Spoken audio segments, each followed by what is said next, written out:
또 떨어졌어요. 5번째 면접마저. 28세 서연이 편의점 야간 알바를 하며 한숨을 쉬었습니다. 그때 단골 손님이 젊은 나이에 왜 이런 고생을 하시더니 갑자기 서연의 손목 시계를 보고 주저앉으며 오열하기 시작했습니다. 이 시계를 30년 전에 내가 선물했던 그 시계구나. 도대체 무슨 일일까요? 왜 67세 분이 서연이가 어머니로부터 물려받은 시계를 알고 있는 걸까요? 그 전에 잠깐 이 영상이 마음에 드셨다면 구독과 좋아요 부탁드리며 지금 어디에서 시청하고 계신지 댓글로 남겨주세요. 여러분의 이야기도 듣고 싶습니다. 그럼 지금부터 시작되는 이야기 속으로 함께 들어가 볼까요? 서울 한복판에 자리한 작은 편의점. 저녁 7시를 가리키는 시계 아래에서 서연은 또 다른 하루를 버티고 있었습니다.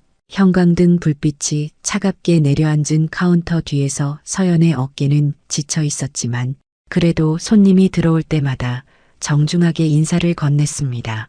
어서 오세요. 목소리에는 피로가 묻어났지만 예의는 잃지 않으려 애썼어요. 오늘도 5번째 면접에서 떨어졌다는 소식을 들었습니다. 28이라는 나이가 취업에는 그리 유리하지 않다는 걸 뼈저리게 느끼고 있었어요.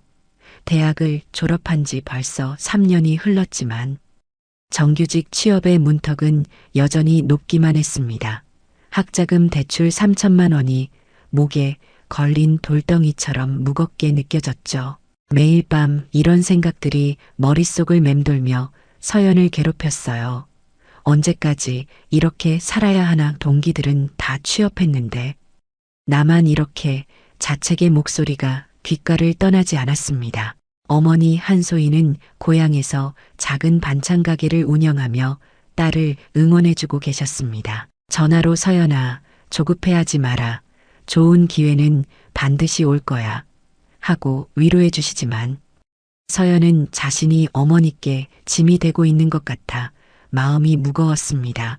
특히 어머니의 손목에 항상 차여 있던 그 오래된 시계를 볼 때마다 궁금증이 일었어요. 서연의 마음속에는 늘 의문이 자리하고 있었습니다.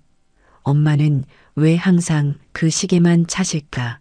다른 시계는 사지도 않으시면서. 그 시계는 서연이 어릴 때부터 봐온 것이었습니다. 금색 테두리에 고급스러운 가죽 스트랩, 브랜드는 알 수 없었지만 세월이 흘러도 변하지 않는 우아함이 있었어요. 엄마, 이 시계 어디서 나신 거예요? 물어볼 때마다 어머니는 옛날에 받은 거야. 별거 아니다. 하며 화제를 돌리셨습니다. 하지만 가끔 시계를 만지작거리며 먼 곳을 바라보는 어머니의 모습에서 뭔가 특별한 사연이 있을 거라는 생각을 했어요. 어머니의 눈빛이 그때만큼은 달라 보였거든요. 그리움과 슬픔이 뒤섞인 복잡한 감정이 서린 표정이었습니다. 저녁 편의점은 다양한 손님들이 찾아오는 곳이었습니다. 퇴근하는 직장인들, 학원을 마친 학생들, 그리고 저녁 산책을 나온 동네 주민들까지 각자의 사연을 안고 찾아왔어요. 서연은 그런 손님들을 대하며 자신만의 소소한 위로를 찾곤 했습니다. 특히 나이 많으신 할머니나 할아버지가 오시면 선생님, 안녕하세요 하며 더욱 정중하게 인사를 드렸죠. 그런데 한 달 전부터 특별한 단골 손님이 생겼습니다. 60대 후반으로 보이는 그분은 항상 정중하고 품위 있는 모습으로 나타나셨어요. 말끔한 정장 차림에 고급스러운 코트를 걸치신 모습이 저녁 편의점 풍경과는 사뭇 다른 느낌이었습니다. 강민호라는 이름을 알게 된 것은 며칠 전 신용카드를 건네받을 때였어요. 서연은 그분을 정중하게 강민호 선생님이라고 불렀습니다. 강민호는 항상 같은 시간, 저녁 7시경에 나타나셔서 생수 한 병과 바나나 한 송이를 사가셨습니다. 건강을 위해 꾸준히 관리하고 계시는 모습이 인상적이었어요. 계산할 때도 수고하십니다. 감사합니다. 같은 정중한 인사를 빠뜨리지 않으셨죠. 서연도 그런 강민호의 예의에 더욱 깍듯하게 응대했습니다. 안녕하세요. 선생님, 건강하세요. 서연은 강민호를 보면서 속으로 생각했습니다. 저분처럼 성공하신 분들은 어떤 젊은 시절을 보내셨을까? 자신의 현재 상황과 비교하며 때로는 부러움을, 때로는 동경을 느꼈어요. 하지만 동시에 나도 언젠가는 저렇게 여유 있는 사람이 될 수 있을까 하는 막연한 희망도 품었습니다. 오늘도 어김없이 7시가 되자 자동문이 열리며 강민호가 들어왔습니다. 평소와 같은 물건을 들고 카운터로 오시는데 오늘은 뭔가 다른 기운이 느껴졌어요. 강민호의 걸음이 평소보다 무거워 보였고 얼굴에는 깊은 피로의 흔적이 역력했습니다.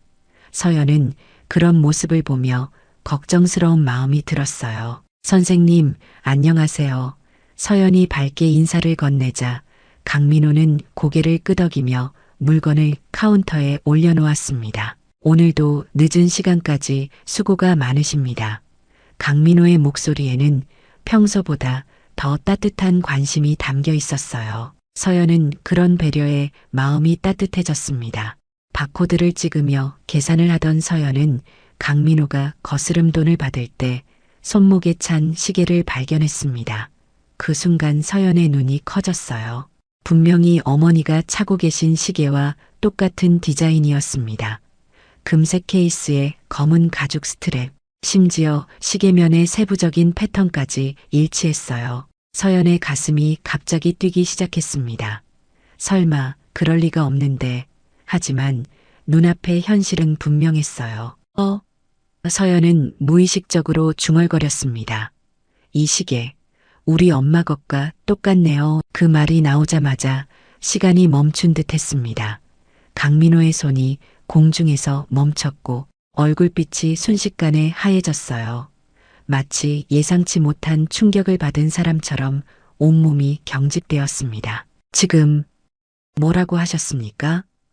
강민호의 목소리는 떨렸습니다. 평소의 차분함은 온데간데 없고 당황스러운 기색이 역력했어요. 서연도 강민호의 갑작스러운 반응에 놀랐지만 대수롭지 않게 설명했습니다. 하지만 마음 한구석에서는 뭔가 이상한 예감이 스쳤어요. 죄송합니다. 선생님, 그냥 시계가 엄마가 갖고 계신 것과 비슷해서요. 서연의 목소리는 여전히 밝았습니다. 어릴 때부터 봐온 거라 눈에 익어서 그런가 봅니다. 하지만 속으로는 왜 선생님이 이렇게 놀라시지 하는 의문이 들었어요. 그 순간 강민호의 눈에서 뭔가 이상한 빛이 스쳤습니다. 혹시 어머님이 언제부터 그 시계를 차고 계셨습니까? 목소리에는 간절함이 묻어났어요. 서연은 강민호의 진지한 표정을 보며 조금 당황했지만 성실하게 답했습니다. 뭔가 중요한 이야기가 될 것 같은 예감이 들었거든요. 제가 기억하는 한 계속 차고 계셨어요. 아주 어릴 때부터요. 서연의 대답에 강민호는 한동안 말을 잇지 못했습니다. 그리고는 실례합니다. 하며 급하게 편의점을 나갔어요. 뒤돌아서는 순간 이상해. 어디서 본 것 같은데. 기억이 안 나는데 하는 혼잣말이 들렸습니다. 남겨진 서연은 멍하니 강민호의 뒷모습을 바라보았습니다. 무슨 일인지 이해할 수 없었지만 분명히 뭔가 특별한 일이 벌어진 것 같았어요. 시계 하나가 불러온 이 이상한 상황. 서연은 가슴 한구석이 두근거리기 시작했습니다. 선생님에게 무슨 일이 생긴 걸까? 그리고 엄마의 시계와 정말 관련이 있는 걸까? 수많은 궁금증이 서연의 마음을 가득 채웠습니다. 그날 밤 강민호는 집으로 돌아가서도 한숨도 잠들 수 없었습니다. 펜트하우스 거실, 소파에 앉아 계속해서 그 순간을 되새기고 있었어요. 시계가 엄마 것과 똑같다. 그 젊은 여직원의 말이 머릿속에서 맴돌았습니다. 왜 그 말을 듣는 순간 가슴이 이렇게 두근거렸을까요? 왜 눈앞이 하얘지면서 어지러웠을까요? 강민호는 서재로 들어가 오래된 의료 기록들을 꺼내기 시작했습니다. 20년 전, 그 교통사고 이후로 의사들이 건네준 진단서와 처방전들이 가득했어요. 외상성 기억상실증, 부분적 역행성 건망증, 어려운 의학 용어들이 적혀 있었지만 결론은 하나였습니다. 20대 후반부터 30대 중반까지의 기억이 대부분 사라졌다는 것이었어요. 의사들은 말했습니다. 시간이 지나면서 조금씩 기억이 돌아올 수도 있지만 완전한 회복은 기대하기 어렵습니다. 강민호는 그 말을 받아들이고 새로운 인생을 살아왔어요. 사업에만 전념하며 성공적인 기업가로 살아온 지 벌써 20년 하지만 가끔씩 뭔가 중요한 것을 잃어버린 것 같은 공허함이 찾아왔습니다. 다음 날 저녁 강민호는 다시 그 편의점을 찾았습니다. 평소처럼 생수와 바나나를 들고 계산대로 향했어요. 서연은 어제와 똑같이 정중하게 인사를 건넸습니다. 선생님, 안녕하세요. 하지만 강민호는 어제의 일이 꿈이었는지 현실이었는지 확신이 서지 않았어요. 어제 시계 이야기를 하셨는데 강민호가 조심스럽게 말을 꺼냈습니다. 서연은 고개를 끄덕이며 아, 네, 정말 똑같더라고요. 신기했습니다. 하고 답했어요. 강민호의 가슴이 다시 뛰기 시작했습니다. 역시 꿈이 아니었구나. 혹시 어머님 성함이? 강민호가 물으려다가 멈췄습니다. 너무 갑작스러운 질문일 수 있겠다는 생각이 들었어요. 대신 다른 방법을 생각해 보기로 했습니다. 그 시계가 정말 특별해 보이는데 오래된 것 같던데요. 서연은 밝게 웃으며 대답했습니다. 네, 엄마가 젊었을 때부터 차고 계셨대요. 아마 30년은 넘었을 거예요. 그 순간 강민호의 머릿속에서 뭔가 번쩍했습니다.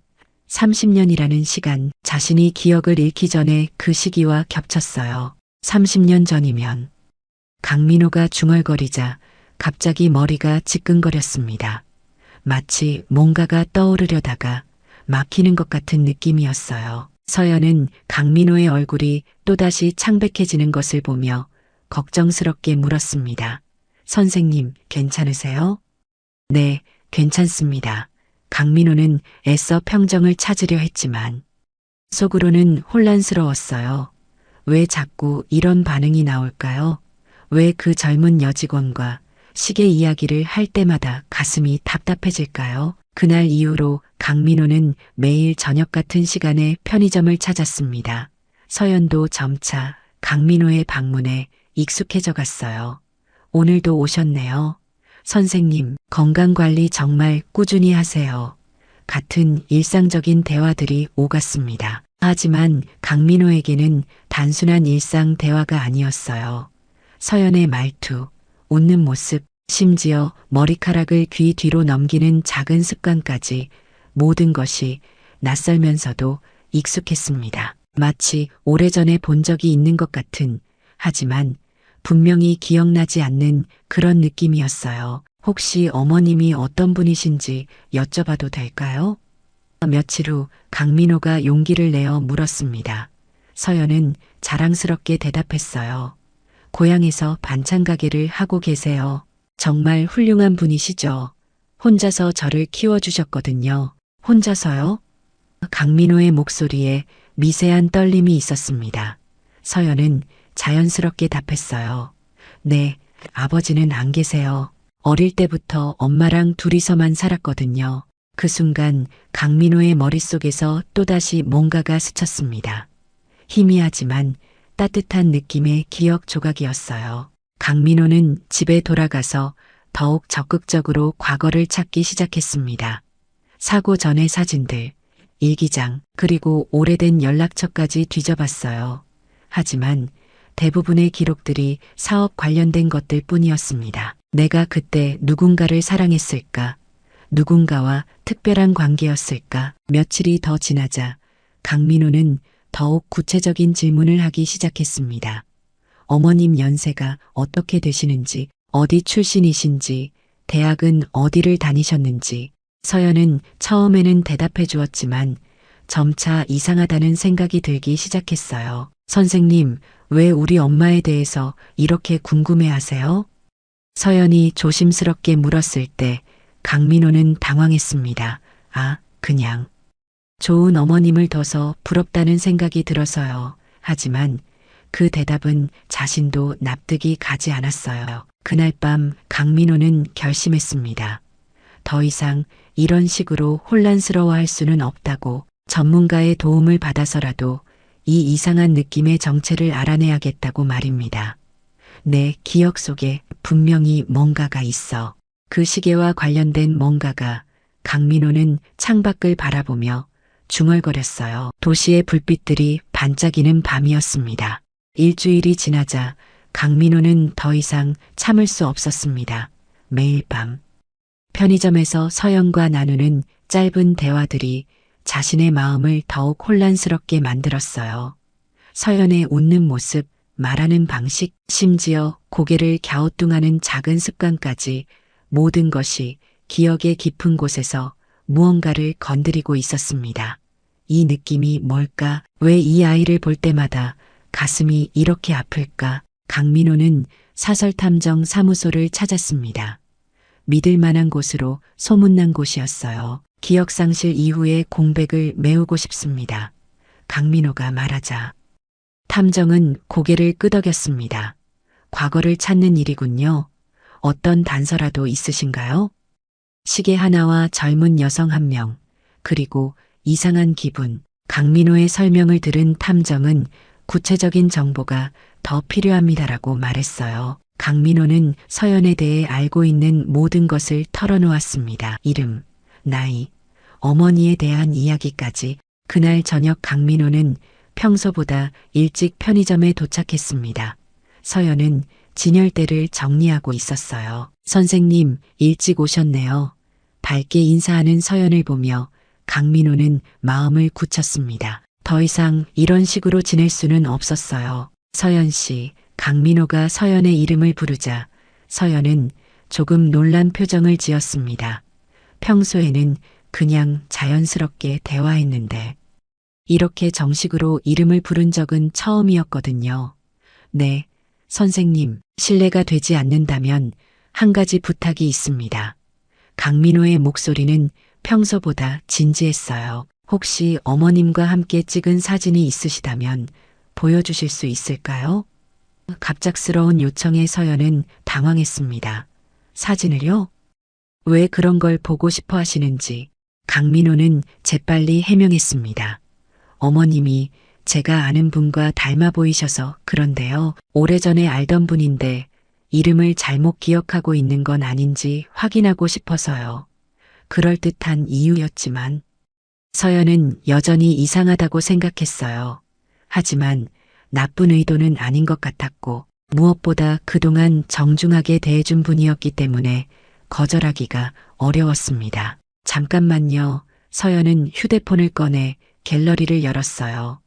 몇 장의 사진을 넘기다가 지난달 어머니가 서울에 올라오셨을 때 찍은 사진을 찾아냈습니다. 이 사진이에요. 지난달에 엄마가 서울에 올라오셨을 때 찍은 거예요. 서연이 휴대폰 화면을 강민호에게 보여주는 순간 시간이 정지한 듯 했습니다. 강민호의 얼굴에서 모든 혈색이 사라졌어요. 눈은 크게 벌어지고 입은 미세하게 떨렸습니다.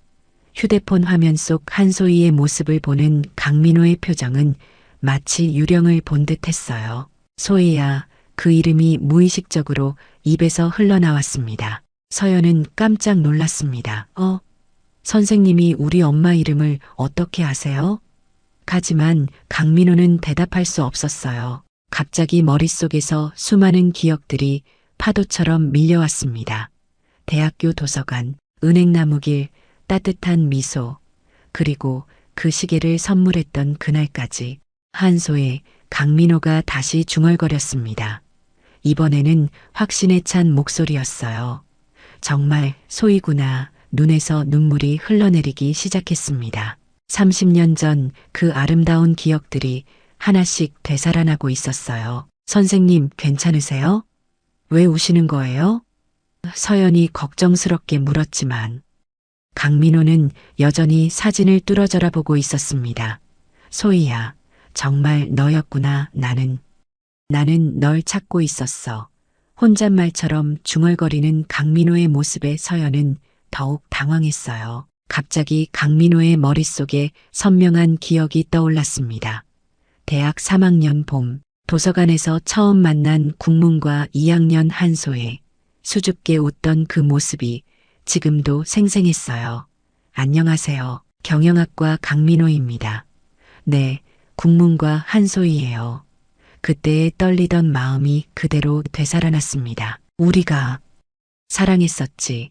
강민호의 목소리는 떨렸어요. 함께 걸었던 캠퍼스, 작은 카페에서 나눈 달콤한 시간들, 그리고 생일 선물로 건네주었던 그 시계까지 모든 것이 선명하게 기억났습니다. 그 시계를 내게 선물했었어. 30년 전에. 서연은 점점 더 이해할 수 없는 상황이 되어갔어요. 선생님, 정말 우리 엄마를 아시는 건가요? 어떻게 이런 일이 하지만 강민호는 이미 다른 기억에 빠져 있었습니다. 마지막으로 만났던 그날, 울며 헤어져야 했던 그 아픈 기억까지 집안의 반대 때문에 헤어져야 했어. 그런데 그 후에 소희가 강민호는 갑자기 서연을 바라봤습니다. 그리고 깨달았어요. 시기적으로 계산해보니 서연이 태어난 때가 자신들이 헤어진 바로 그 시점이었다는 것을. 설마 내가. 서연의 얼굴도 창백해졌습니다. 강민호의 말과 반응을 통해 뭔가 엄청난 진실이 숨어 있다는 걸 직감했어요. 선생님, 도대체 무슨 말씀이세요? 목소리가 떨렸습니다. 강민호는 한참 동안 서연을 바라보았습니다. 이제야 보이는 것들이 있었어요. 서연의 눈매, 웃을 때 나타나는 작은 보조개, 머리카락을 넘기는 습관까지 모든 것이 젊은 시절의 한소희와 닮아 있었습니다. 내 딸일까? 정말 내 딸인 걸까? 그날 밤 강민호는 집에 돌아가서도 잠들 수 없었습니다. 되찾은 기억들이 머릿속에서 정리되지 않았어요. 분명한 건 한소희가 서연의 어머니라는 것, 그리고 시기적으로 봤을 때 서연이 자신의 딸일 가능성이 높다는 것이었습니다. 확인해야 해. 정확하게 확인해야 한다. 다음 날 아침 강민호는 사설탐정 사무소를 다시 찾았습니다. 이번에는 구체적인 목표가 있었어요. 한소희라는 이름의 여성을 찾아주세요. 30년 전 대학생이었고 현재 딸이 하나 있을 겁니다. 강민호의 목소리에는 확신이 담겨 있었습니다. 탐정은 고개를 끄덕이며 더 구체적인 정보가 있으면 조사가 빨라집니다라고 말했어요. 강민호는 되찾은 기억을 바탕으로 최대한 자세히 설명했습니다. 서울 소재 대학교 국문과, 키는 160cm 정도, 성격이 조용하고 책을 좋아했습니다. 한 가지씩 떠오르는 기억들을 정리해 나갔어요. 그런데 왜 갑자기 찾으려고 하시는 겁니까? 탐정의 질문에 강민호는 잠시 망설였습니다. 20년 전 교통사고로 기억을 잃었는데 최근에 일부가 돌아왔어요. 그 사람이 제게 매우 중요한 사람이었던 것 같습니다. 강민호는 진실을 말할 수는 없었어요. 너무 복잡한 상황이었거든요. 탐정은 이해한다는 듯 고개를 끄덕였습니다. 기억상실로 과거를 찾으시는 분들이 종종 계세요. 며칠 안에 연락드리겠습니다. 강민호는 마음이 조급했지만 기다릴 수밖에 없었어요. 그 사이 강민호는 자신만의 조사를 시작했습니다. 집 서재에서 20년 전 교통사고 당시의 기록들을 다시 꺼내봤어요. 병원 기록, 보험 처리, 서류, 그리고 사고 전후의 일정표까지 모든 것을 다시 살펴봤습니다. 분명히 뭔가 단서가 있을 거야. 사고 전 마지막 일주일의 스케줄을 보니 이상한 점이 있었습니다. 평소 빡빡했던 사업 일정 사이사이에 개인 용무라고 적힌 시간들이 여러 군데 있었어요. 그리고 사고 당일에는 중요한 약속이라고 적혀 있었습니다. 강민호는 그때의 자신이 뭔가 중요한 일을 하려고 했다는 걸 직감했어요. 내가 그때 누군가를 찾고 있었구나. 강민호는 확신했습니다. 아마도 한소희를 찾으려고 했던 것 같았어요. 하지만 교통사고가 모든 것을 멈춰버린 거죠. 그 후 20년간 기억을 잃고 사업에만 몰두하며 살아왔던 것입니다. 저녁이 되자 강민호는 또다시 편의점을 찾았습니다. 서연은 어제의 일로 인해 조금 어색해하는 것 같았어요. 선생님, 안녕하세요. 인사는 평소와 같았지만 목소리에 미묘한 긴장감이 있었습니다. 어제는 놀라게 해서 죄송했습니다.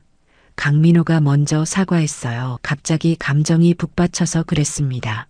서연은 고개를 끄덕이며 괜찮습니다.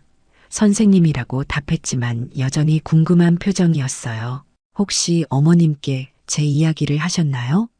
강민호가 조심스럽게 물었습니다. 서연은 아직 말씀드리지 않았어요. 뭔가 복잡한 일인 것 같아서라고 답했어요. 강민호는 안도의 한숨을 내쉬었습니다. 확실하게 확인하기 전까지는 함부로 말할 수 없는 일이었거든요. 며칠 후 탐정으로부터 연락이 왔습니다. 찾았습니다. 탐정의 목소리에는 확신이 담겨 있었어요. 지방 소도시에서 반찬 가게를 운영하고 계시고 딸 하나를 혼자 키우셨습니다. 그리고 탐정이 잠시 말을 멈췄어요. 딸의 출생신고서를 확인해 보니 아버지란이 공란으로 되어 있습니다. 그 말을 들은 강민호의 심장은 격렬하게 뛰기 시작했습니다. 모든 퍼즐 조각이 맞아떨어지고 있었어요. 시기적으로도 상황적으로도 서연이 자신의 딸일 가능성이 높아졌습니다. 더 자세한 정보를 주세요. 한소희 씨는 30년 전 서울의 한 대학교 국문과를 졸업하셨고 졸업 후 바로 고향으로 내려가서 지금까지 거기서 사셨습니다. 탐정의 보고는 계속됐어요. 특별한 남성 관계에 대한 기록은 찾을 수 없었고 혼자서 딸을 키우며 살아오신 것 같습니다. 강민호는 더 이상 의심할 여지가 없다고 생각했습니다. 하지만 여전히 확실한 증거가 필요했어요. 혹시 제가 사고 나기 전에 누군가를 찾으려고 했다는 기록이나 흔적이 있을까요?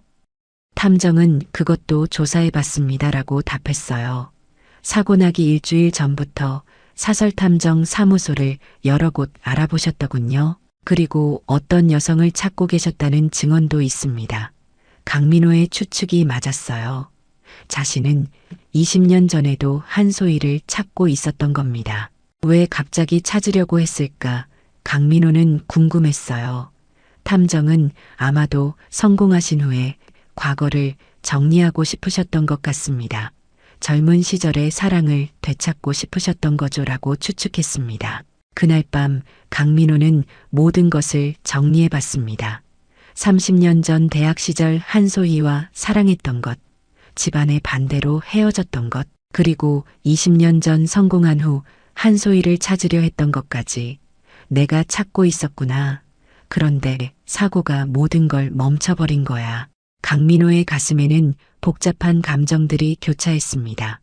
기쁨, 후회, 죄책감, 그리고 간절함이 한꺼번에 밀려왔어요. 20년을 놓쳤지만 이제라도 늦지 않을까. 하지만 동시에 두려움도 있었습니다. 소희는 나를 어떻게 생각할까? 그리고 서연은 갑자기 나타난 아버지를 받아들일 수 있을까? 다음 날 강민호는 또 다른 결심을 했습니다. 더 이상 추측만으로는 안 되겠다고 과학적인 방법으로 확실하게 확인해야겠다고 생각했어요. DNA 검사를 해보자. 그래야 모든 것이 명확해질 거야. 강민호는 서연에게 어떻게 제안할지 고민하기 시작했습니다. 그 모든 조사와 확인 과정에서 강민호가 깨달은 건 자신이 인생에서 가장 소중한 것들을 놓쳤다는 사실이었어요. 사업 성공과 사회적 지위보다 훨씬 중요한 것들, 사랑하는 사람과 가족 말입니다. 이제라도 되찾을 수 있을까? 정말 가능할까? 강민호의 마음은 간절함으로 가득 찼습니다. 일주일 후 강민호는 용기를 내어 서연에게 제안했습니다. 편의점에서의 일상적인 대화 후 조심스럽게 말을 꺼냈어요. 서연 씨, 실례가 되지 않는다면 한 가지 부탁이 있습니다. 강민호의 목소리는 평소보다 떨렸고 서연은 그런 모습을 보며 뭔가 중요한 이야기가 나올 것 같다는 예감이 들었습니다. 혹시 DNA 검사를 해볼 수 있을까요? 강민호의 돌연한 제안에 서연은 깜짝 놀랐어요. DNA 검사요? 왜 갑자기 그런 걸? 서연의 목소리는 떨렸습니다. 무언가 중대한 일이 벌어지고 있다는 것을 직감했거든요. 강민호는 더 이상 돌려 말할 수 없다고 판단했습니다. 서연 씨, 제가 30년 전에 어머님과 아는 사이였을 수도 있습니다. 강민호의 고백에 서연의 눈이 커졌어요. 30년 전이라면, 그때면 엄마가, 서연은 빠르게 계산을 해봤습니다. 어머니가 대학생이었던 그 시기를 말하는 것 같았어요. 혹시 제가 서연 씨의 강민호는 말을 끝내지 못했습니다. 너무 충격적인 이야기였어요. 하지만 서연은 이미 강민호의 의도를 눈치챘습니다. 설마 아버지라는 말씀이세요? 서연의 얼굴이 창백해졌어요. 평생 아버지가 없다고 생각하며 살아왔는데 갑자기 이런 일이 벌어진 거였습니다. 강민호는 고개를 끄덕이며 확실하지 않아서 검사를 해보고 싶습니다라고 말했어요. 서연은 한동안 말을 할 수 없었습니다. 머릿속이 복잡했어요. 이럴 수가 있나, 정말 이런 일이. 하지만 동시에 마음 한구석에서는 기대감도 올라왔습니다. 평생 궁금했던 아버지에 대한 답을 찾을 수 있을지도 모른다는. 며칠 후 두 사람은 병원에서 DNA 검사를 받았습니다. 간단한 절차였지만 그 짧은 시간이 영원처럼 느껴졌어요. 강민호는 결과가 나오면 어떻게 해야 할까라는 생각으로 가득했고, 서연은 정말 아버지일까? 아니면 그냥 우연의 일치일까라는 의문으로 마음이 무거웠습니다. 결과가 나오기까지 일주일을 기다려야 했어요. 그 일주일 동안 강민호와 서연 모두 불안하고 초조한 시간을 보냈습니다. 강민호는 사업에 집중할 수 없었고, 서연은 편의점 일을 하면서도 계속 그 일만 생각했어요. 만약 정말 아버지라면 어떻게 해야 하지? 엄마는 뭐라고 하실까? 마침내 결과를 확인하는 날이 왔습니다. 병원 상담실에서 강민호와 서연이 나란히 앉아 의사의 설명을 들었어요. 검사 결과. 친부관계 확률이 99.9%입니다. 의사의 말이 끝나자 두 사람 모두 한동안 말을 할 수 없었습니다. 서연은 결과지를 들고 떨었습니다. 정말 아버지셨구나. 28년 동안 아버지가 없다고 생각하며 살아왔는데 갑자기 아버지가 나타난 것이었어요. 강민호 역시 마음의 준비를 했다고 생각했지만 실제로 확인되자 감정이 복받쳤습니다. 미안합니다. 정말 미안합니다. 강민호는 계속 사과했어요. 20년 동안 딸의 존재도 모른 채 살아온 것에 대한 죄책감이 밀려왔습니다. 28년간 서연이 얼마나 아버지를 그리워했을지, 어머니 한소희가 혼자서 얼마나 힘들게 딸을 키웠을지 생각하니 가슴이 찢어질 것 같았어요. 내가 기억만 잃지 않았다면, 교통사고만 나지 않았다면 후회의 눈물이 쏟아졌습니다. 서연도 울고 있었습니다. 엄마는 아시는 거예요? 서연의 첫 번째 질문이었어요. 강민호는 고개를 끄덕였습니다. 아마 알고 계실 겁니다. 우리가 헤어진 시기를 생각해보면 서연은 충격에 빠졌어요. 어머니가 자신에게 평생 거짓말을 했다는 사실을 받아들이기 어려웠습니다. 왜 말하지 않으셨을까요? 서연이 물었을 때 강민호는 어머님 입장에서는 그럴 수밖에 없으셨을 거예요 라고 답했습니다. 집안의 반대로 헤어져야 했으니까, 나에게 연락하기 어려우셨을 테니까. 강민호의 설명에 서연은 조금씩 이해하기 시작했어요. 그날 저녁 서연은 고향에 있는 어머니에게 전화를 걸었습니다. 엄마, 나 서울에서 누군가를 만났어요. 아버지라고 하는 사람을요. 전화기 너머로 긴 침묵이 흘렀어요. 그리고 어머니의 작은 한숨소리가 들렸습니다. 그 사람을 만났구나. 한소희의 목소리에는 체념이 담겨 있었습니다. 언젠가는 이런 날이 올 줄 알았어. 어머니의 반응에서 서연은 모든 것이 사실이었다는 걸 다시 한번 확인할 수 있었어요. 엄마, 왜 그동안 말하지 않으셨어요? 서연의 목소리는 서운함으로 가득했습니다. 미안하다, 서연아. 정말 미안해. 한소희의 목소리는 떨렸어요. 딸에게 평생 거짓말을 해온 것에 대한 죄책감이 밀려왔습니다. 그 사람이 어떻게 지내고 있니?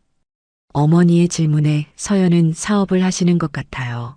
성공하신 분 같습니다라고 답했어요. 며칠 후 한소희가 서울로 올라왔습니다.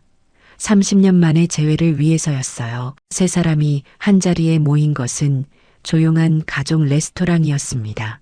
강민호와 한소희가 마주 앉은 순간 시간이 멈춘 듯 했어요. 소희야, 민호야.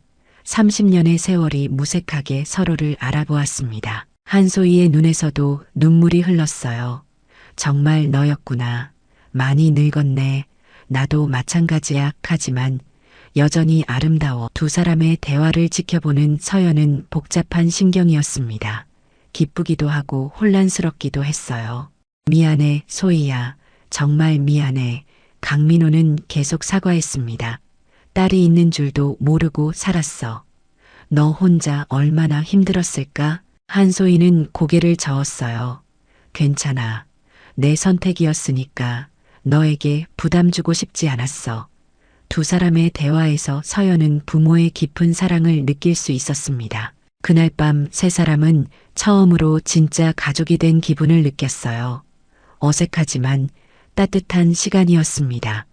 강민호는 이제라도 아버지 역할을 하고 싶습니다라고 말했고, 한소희는 천천히 시간을 가져보자라고 답했어요. 서연은 선생님, 아니 아버지라고 조심스럽게 불러봤습니다. 28년 만에 찾은 아버지, 30년 만에 만난 첫사랑, 그리고 완성된 가족. 모든 것이 꿈만 같았어요. 하지만 분명한 현실이었습니다. 늦었지만 진정한 가족의 시작이었어요. 6장. 그로부터 한 달이 지났습니다. 세 사람의 삶에는 놀라운 변화들이 일어나기 시작했어요. 강민호는 서연의 학자금 대출 3천만 원을 모두 상환해 주었고, 더 나아가 서연이 정말 하고 싶었던 일을 찾을 수 있도록 도움을 주었습니다. 이제 돈 걱정하지 말고 내가 정말 원하는 일을 해봐. 강민호의 따뜻한 격려에 서연은 눈물을 흘렸어요. 서연은 편의점 일을 그만두고 출판사에서 인턴으로 일하기 시작했습니다. 어릴 때부터 책을 좋아했던 서연에게는 꿈 같은 기회였어요. 아버지 덕분에 이런 기회를 얻게 됐어요라고 말하는 서연을 보며 강민호는 뿌듯함과 동시에 죄책감을 느꼈습니다. 28년간 해주지 못했던 아버지 역할을 이제라도 하게 된 것이었어요. 한소희도 서울로 올라와 강남구의 작은 반찬 가게를 열었습니다. 강민호의 도움으로 더 좋은 환경에서 새로운 시작을 할 수 있게 되었어요. 고마워. 민호야. 하지만 너무 많이 해주려고 하지 마. 한소희의 말에 강민호는 28년을 보상하려면 이 정도로는 부족해라고 답했습니다. 세 사람은 매주 일요일마다 함께 시간을 보내기로 약속했어요. 처음에는 어색했지만 점차 자연스러운 대화가 오가기 시작했습니다. 강민호는 서연에게 어릴 때 이야기를 들려달라고 부탁했고, 서연은 아버지가 없어서 외로웠던 적이 많았어요 라고 솔직하게 말했어요. 정말 미안해, 서연아. 강민호의 목소리에는 깊은 후회가 담겨 있었습니다. 기억을 잃지 않았다면, 사고만 나지 않았다면. 하지만 서연은 이제라도 만날 수 있어서 다행이에요라고 답했어요. 그 말에 강민호는 더욱 감동받았습니다. 어느 일요일 세 사람은 함께 시계 수리점을 찾았습니다. 한소희가 30년간 차고 있던 그 시계가 조금씩 느려지고 있었거든요. 이 시계 수리할 수 있나요? 강민호가 물었을 때 시계공은 오래된 명품 시계네요. 잘 관리하면 평생 쓸 수 있습니다라고 답했어요. 시계를 맡기고 나오는 길에 강민호가 말했습니다. 새 시계를 사드릴까요? 하지만 한소희는 고개를 저었어요. 이 시계가 좋아. 우리의 시간이 담겨 있으니까. 그 말에 서연도 저도 이 시계가 좋아요. 엄마의 사랑이 느껴져요라고 덧붙였습니다. 일주일 후 수리된 시계를 받으러 갔을 때 시계공이 말했습니다. 내부 부품을 새 것으로 교체했습니다. 이제 정확한 시간을 가리킬 거예요. 정말로 시계는 완벽하게 작동하고 있었어요. 마치 새 생명을 얻은 것처럼 말입니다. 그날 저녁 세 사람은 처음 만났던 그 편의점을 다시 찾았습니다. 이제는 손님이 아닌 특별한 의미로 방문한 거였어요. 여기서 모든 게 시작됐네요. 서연이 말하자 강민호는 운명이었나 봐라고 답했습니다. 한소희도 시계가 우리를 다시 만나게 해준 거야라고 말했어요. 새로운 알바생이 어서 오세요라고 인사하는 모습을 보며 세 사람은 미소를 지었습니다. 얼마 전까지 서연이 서 있던 그 자리에서 또 다른 누군가가 꿈을 키우고 있었어요. 저 아이도 좋은 일이 있을 거야. 서연이 말하자 강민호는 너처럼 좋은 아이라면 분명 좋은 기회가 올 거야라고 답했습니다. 집으로 돌아가는 길에 강민호는 두 사람에게 말했습니다. 우리 이제 진짜 가족이 됐네요. 한소희는 늦었지만 지금이라도 좋아라고 답했고 서연은 아버지 사랑해요라고 말했어요. 그 한마디에 강민호의 눈에서 눈물이 흘렀습니다. 몇 달 후 서연은 출판사에서 정식 직원으로 채용되었습니다. 꿈에 그리던 편집자의 길을 걷기 시작한 거예요. 아버지 덕분이에요라고 말하는 서연에게 강민호는 내 노력의 결과야. 아버지는 기회를 만들어준 것뿐이야라고 답했습니다. 한소희의 반찬 가게도 입소문을 타면서 단골 손님들이 늘어났어요. 행복해 보이세요라고 말하는 손님들에게 한소희는 가족이 생겨서 그런가 봐요라고 답했습니다. 정말로 한소희의 얼굴에는 예전에 없던 밝음이 있었어요. 크리스마스 이브, 세 사람은 함께 작은 파티를 열었습니다. 강민호의 집 거실에 모인 가족들은 서로에게 선물을 주고받았어요. 강민호는 서연에게 새 노트북을, 서연은 강민호에게 직접 만든 포토앨범을, 한소희는 두 사람에게 정성스럽게 만든 음식을 선물했습니다. 이런 크리스마스는 처음이에요. 서연이 말하자 강민호는 나도 그래. 가족과 함께하는 크리스마스는 처음이야라고 답했어요. 한소희도 우리 셋이 함께해서 더 특별해라고 말했습니다. 그날 밤 잠들기 전 세 사람은 각자의 방에서 같은 생각을 했습니다. 시계 하나가 불러온 기적 같은 변화에 대해서 말이에요. 30년의 세월이 만든 아픔도 있었지만 이제는 새로운 희망으로 가득한 미래가 기다리고 있었습니다. 새해가 밝았을 때 세 사람은 함께 해돋이를 보러 갔습니다. 떠오르는 태양을 바라보며 강민호는 올해는 정말 가족답게 살아보자라고 말했고 한소희는 그래, 잃어버린 시간은 아쉽지만 앞으로가 더 중요해라고 답했어요. 서연은 우리에게는 희망이 있어요라고 말했습니다. 그 시계는 이제 한소희의 손목에서 정확한 시간을 가리키고 있었습니다. 멈춰있던 시간이 다시 흐르기 시작한 것처럼 세 사람의 삶도 새로운 시간을 향해 나아가고 있었어요. 늦었지만 진짜 가족이 된 그들에게는 앞으로 만들어갈 아름다운 시간들이 기다리고 있었습니다. 오늘 이야기를 들어주셔서 감사합니다. 영상 보시고 느끼신 감정 댓글로 함께 나눠주세요. 여러분의 한마디가 누군가에겐 큰 위로가 될 수 있습니다. 영상이 마음에 드셨다면 구독과 좋아요, 응원 부탁드립니다. 오늘도 귀한 시간 내어주시고 끝까지 시청해주신 구독자, 시청자 여러분 진심으로 감사드립니다. 그리고 사랑합니다.